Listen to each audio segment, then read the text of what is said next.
നവകേരള സദസ്സ് പ്രതിപക്ഷ പ്രതിഷേധം ഉൾപ്പെടെ കണക്കിലെടുത്ത് തലസ്ഥാനം കനത്ത പോലീസ് വലയത്തിൽ അഞ്ച് ജില്ലകളിൽ നിന്നായി കൂടുതൽ പോലീസുകാരെ തലസ്ഥാനത്ത് വിന്യസിച്ചു.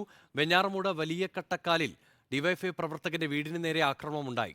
കോവളത്ത് നവകേരള സദസ്സ് നടക്കാനിരിക്കെ യൂത്ത് കോൺഗ്രസ് പ്രവർത്തകരെ കരുതൽ തടങ്കലിലാക്കി. 5 പോലീസ് ജില്ലകളിൽ നിന്ന് 500-ലധികം പോലീസുകാരാണ് തലസ്ഥാനത്തെത്തിയത്. എറണാകുളം റൂറൽ, എറണാകുളം സിറ്റി, പത്തനംതിട്ട, കൊല്ലം സിറ്റി, കൊല്ലം റൂറൽ എന്നിവിടങ്ങളിൽ നിന്ന് സേനയെ വിന്യസിച്ചു. പ്രതിഷേധങ്ങൾക്ക് ഡ്രോൺ ഉപയോഗിക്കാനുള്ള സാധ്യത മുന്നിൽ കണ്ട് ഡ്രോൺ പറത്തുന്നതടക്കം നിരോധിച്ചിട്ടുണ്ട്. കനത്ത സുരക്ഷയ്ക്കിടെ തിരുവനന്തപുരത്ത് പലയിടങ്ങളിലും പ്രതിഷേധങ്ങളും അക്രമങ്ങളും അരങ്ങേറുകയാണ്. വെഞ്ഞാറമൂട് വലിയ കട്ടക്കാലിൽ ഡിവൈഎഫ്ഐ പ്രവർത്തകന്റെ വീടിന് നേരെ ആക്രമണമുണ്ടായി. ഡിവൈഎഫ്ഐ പ്രവർത്തകൻ മൈലക്കുഴി സ്വദേശി അനന്തുവിന്റെ വീടാക്രമണത്തിന് പിന്നിൽ ബിജെപി പ്രവർത്തകരാണെന്നാണ് ആരോപിക്കുന്നത്.